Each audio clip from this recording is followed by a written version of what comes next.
Hello friends, आज board की परीक्षाएं समाप्त हो गईं।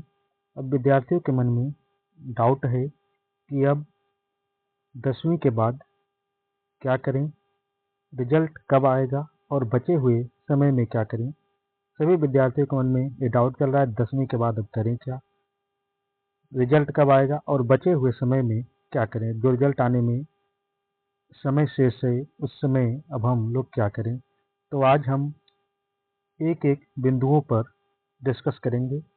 जो सवाल होते हैं, सबसे पहला सवाल है स्टूडेंट्स का, रिजल्ट कब आएगा, 10वीं का रिजल्ट कब आ रहा है। तो सबसे पहले आज हम इसी बिंदु पर डिस्कस करेंगे कि रिजल्ट कब आ रहा है। तो सबसे पहले मैं एक न्यूज़पेपर की कटिंग है उसे दिखा रहा हूँ। यूपी बोर्ड 18 मार्च से कापियों के मूल्यांकन शुरू होने के आसार, अर्थात 18 मार्च से कापियों के मूल्यांकन शुरू हो जाएंगे। बोर्ड सचिव ने शासन को भेजा प्रस्ताव, मंजूरी मिलने के बाद तिथि घोषित होगी। आगे दिखाते हैं। बोर्ड का लक्ष्य है कि उत्तर पुस्तिकाओं का मूल्यांकन पूरा कर 15 अप्रैल तक परीक्षा परिणाम घोषित कर दिया जाए। तो यहाँ से पता चल रहा है कि जो परिणाम है वह 15 अप्रैल तक आ जाएगा, घोषित कर दिया जाएगा। बोर्ड परीक्षा में 52 लाख से अधिक छात्र छात्राएं पंजीकृत हैं। हालांकि इनमें से बड़ी संख्या में परीक्षार्थियों ने परीक्षा छोड़ दी है। तो इस अनुमान के अनुसार हम कह सकते हैं कि जो परीक्षा है का रिजल्ट है वह 15 अप्रैल तक या अप्रैल के लास्ट वीकेंड में आ जाएगा। जो 10वीं का रिजल्ट है अप्रैल के अंत में आने की संभावना है। परीक्षा के बाद लगभग 2 महीने का समय मिल रहा है। आज 10 मार्च है, मार्च में 20 दिन 20 डेज और पूरा अप्रैल 1 महीना 20 दिन, लगभग 2 महीने का समय मिल रहा है। यह समय बहुत महत्वपूर्ण होता है। अगर इसका स्टूडेंट्स सही उपयोग करते हैं तो जो क्लास 11th की पढ़ाई होगी वह बहुत आसान हो जाएगी। तो अब हम अगला देखते हैं कि अब आगे क्या करें, रिजल्ट आने तक क्या करें।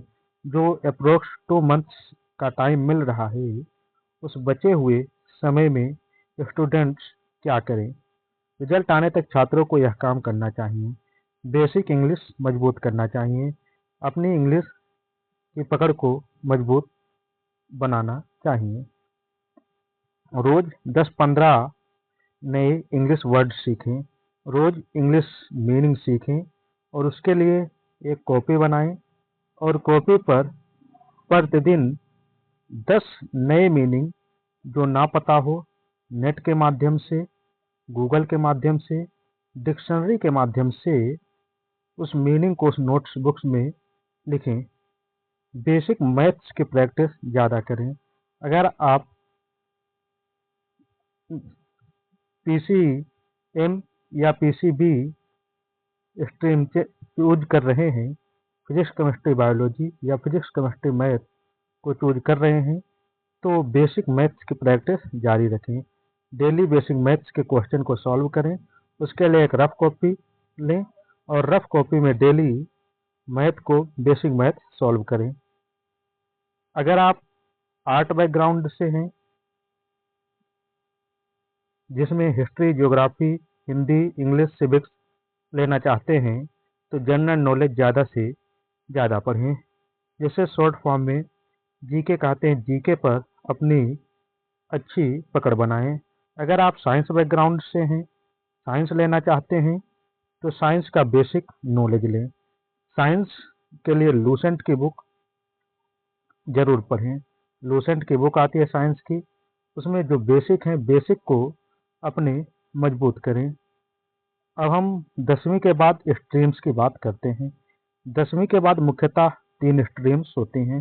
साइंस स्ट्रीम जिसमें पीसीबी और पीसीएम चूज कर सकते हैं। कॉमर्स में जिसमें इकोनॉमिक्स जैसा सब्जेक्ट होता है और आर्ट्स में हिस्ट्री, ज्योग्राफी, सिविक्स और हिंदी और इंग्लिश सब्जेक्ट होते हैं।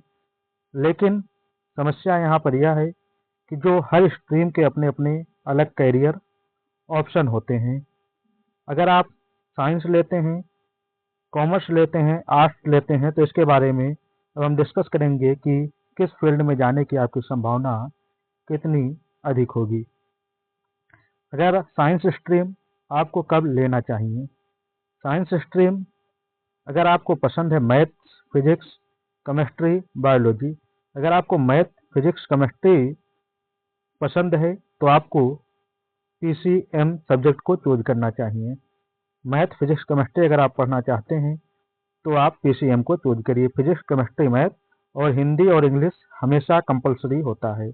अगर आपको मैथ से डर लगता है, मैथ्स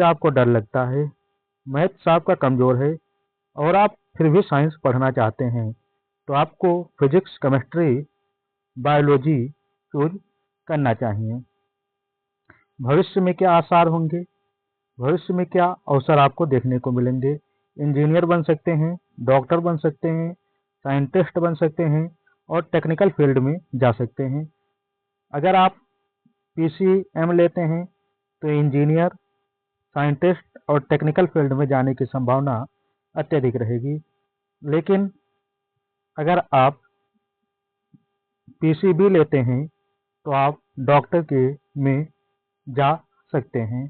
तो आपको अब साइंस स्ट्रीम से डाउट क्लियर हो गया होगा कि साइंस स्ट्रीम कब चूज करना चाहिए। अब मैं बात करता हूँ कॉमर्स स्ट्रीम कब लेना चाहिए। अगर आपको पसंद है subject accounts, business, finance, banking, ये सब्जेक्ट के नाम है, अकाउंट्स, बिजनेस, फाइनेंस, बैंकिंग, तो आप कॉमर्स चुन सकते हैं। भविष्य में क्या अवसर होंगे? आप सीए बन सकते हैं, कंपनी में chartered accountant, businessman, banking sector में आपकी जाने की संभावना बहुत अधिक रहेगी। अगर आप बैंक में जॉब करना चाहते हैं, किसी कंपनी में अकाउंटेंट या बिजनेसमैन या चार्टर्ड अकाउंटेंट बनना चाहते हैं, तो आपको कॉमर्स स्ट्रीम चूज करना चाहिए। लेकिन सबसे ज़रूरी चीज़ यह है, अगर आपको अकाउंट्स, बिजनेस, फाइनेंस, बैंकिंग आपको पढ़ने में सही लगता हो, तब आप अकाउंट्स, बिजनेस, फाइनेंस, बैंकिंग के बारे में अगर आपको जानकारियां हैं, तब आपको कॉमर्स स्ट्रीम लेना चाहिए, अन्यथा कॉमर्स स्ट्रीम नहीं लेना चाहिए। अब मैं आर्ट स्ट्रीम में बता रहा हूँ, आर्ट स्ट्रीम में क्या प्रॉफिट्स हैं।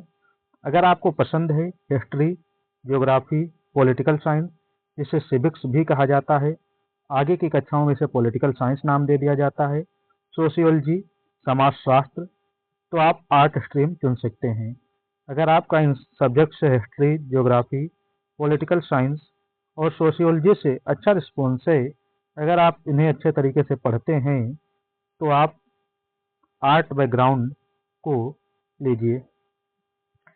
तो भविष्य में आर्ट बैकग्राउंड लेने से क्या अवसर मिलेंगे? टीचर की जॉब, लॉयर की जॉब अर्थात वकील बन सकते हैं, सिविल सर्विसेज, आईएएस पीसीएस की वैकेंसी देख सकते हैं, government job, UPP, railway, banking, विभिन्न प्रकार के परीक्षाओं को देख सकते हैं, जिसमें जीएस के ज़्यादा से ज़्यादा क्वेश्चन देखने को मिलते हैं। अगर आप टीचर बनना चाहते हैं, लॉयर बनना चाहते हैं, वहीं सिविल सर्विसेज की तैयारी करना चाहते हैं, गवर्नमेंट जॉब करना चाहते हैं, तो आपको मैं सजेस्ट करूंगा कि आपको आर्ट बैकग्राउंड ही चूज करना चाहिए। मैं आगे ये बताता हूँ स्ट्रीम को कैसे चुनें। स्ट्रीम को चुनने में क्या सावधानियां रखना चाहिए। स्ट्रीम चुनते समय इन बातों का ध्यान रखें। मैं बहुत ही महत्वपूर्ण पॉइंट्स पर चर्चा कर रहा हूँ, जो बिंदु बता रहा हूँ उस पर जरूर ध्यान रखें। अपनी रुचि के अनुसार सब्जेक्ट को चूज करें जिसमें आपका इंटरेस्ट है। अगर पीसीबी में फिजिक्स, केमिस्ट्री, बायोलॉजी में इंटरेस्ट है तो आप साइंस बैकग्राउंड चूज करिए। मैथ में इंटरेस्ट है तो पीसीएम चूज करिए। हिस्ट्री, ज्योग्राफी, सिविक्स में अगर आपका इंटरेस्ट है, आर्ट बैकग्राउंड चूज करिए। अपनी रुचि के अनुसार सब्जेक्ट का चुनाव करिए। अपनी एबिलिटी समझे, आपको जो अच्छा लग रहा हो उसमें एनरोल करें। अपने भविष्य का लक्ष्य तय करें। अभी आपके पास जो 40 to 50 डेज अप्रोक्स 2 मंथ का समय है, 40 से 50 दिन अर्थात 2 महीने का जो समय है, उसमें अपने भविष्य का गोल तय करें कि हमें भविष्य में करना क्या है, उसके अकॉर्डिंग आप स्ट्रीम का चूज करें। दूसरे को देखकर फैसला ना लें। कुछ बच्चे क्या करते हैं, अपने फ्रेंड्स को देखकर, किसी बड़े भाई बहन को देखकर, किसी गांव के बच्चे को देख करके अपना फैसला ले लेते हैं कि वो मैथ साइड से पढ़ रहे हैं, पीसीएम पढ़ रहे हैं, मैं भी पीसीएम पढ़ूंगा। ये बहुत बेकार तरीका होता है। किसी को देखकर अपना फैसला ना लें। कभी भी दोस्तों को देखकर स्ट्रीम ना चुनें। समाज के दबाव में, लोगों के कहने पर, परिवार के दबाव में फैसला ना लें कि फैमिली वाले कह रहे हैं कि पीसीबी पढ़ो और तुम्हारा मन है आर्ट बैकग्राउंड पढ़ने का, तो पीसीएम ना पढ़कर आर्ट बैकग्राउंड में को ही चूज करें। परिवार के दबाव में आकर फैसला ना लें। हमेशा अपना इंटरेस्ट और एबिलिटी के अनुसार निर्णय लें। आपका जिन सब्जेक्ट में इंटरेस्ट है और एबिलिटी है, उसी के अनुसार निर्णय लें। स्ट्रीम चुनते समय टीचर और पेरेंट्स की सलाह लें। स्ट्रीम का मतलब मैं फिर से बता दे रहा हूँ, जब हाई स्कूल पास करने के बाद 3 स्ट्रीम होती हैं, पीसीबी, पीसीएम, जिसे साइंस बैकग्राउंड कहा जाता है। पीसीबी, पीसीएम को साइंस बैकग्राउंड कहा जाता है। अगली बैकग्राउंड होता है कॉमर्स बैकग्राउंड। कॉमर्स कॉमर्स चुन सकते हैं। और अगला बैकग्राउंड होता है आर्ट बैकग्राउंड। अगर आप आर्ट बैकग्राउंड चुनते हैं, आर्ट बैकग्राउंड में आपको हिंदी, ज्योग्राफी, इंग्लिश, एसएसटी आप पढ़ सकते हैं। अगर आपका कोई क्वेश्चन है तो कमेंट बॉक्स में बताएं और अपना ये भी बताएं कि अगला वीडियो आप लोग किस टॉपिक पर चाहते हैं। और आपको अपना कीमती समय देने के लिए धन्यवाद। Thanks for watching. अगर आपको वीडियो अच्छी लगी हो तो हमारे चैनल यूनिवर्सल बोर्ड क्लासेस को सब्सक्राइब करें और वीडियो को ज़्यादा से ज़्यादा शेयर करें, ताकि कक्षा 10 के बाद जो बच्चे एग्ज़ाम देकर बैठे हैं, उनके मन का भ्रम दूर हो सके। Thanks for watching.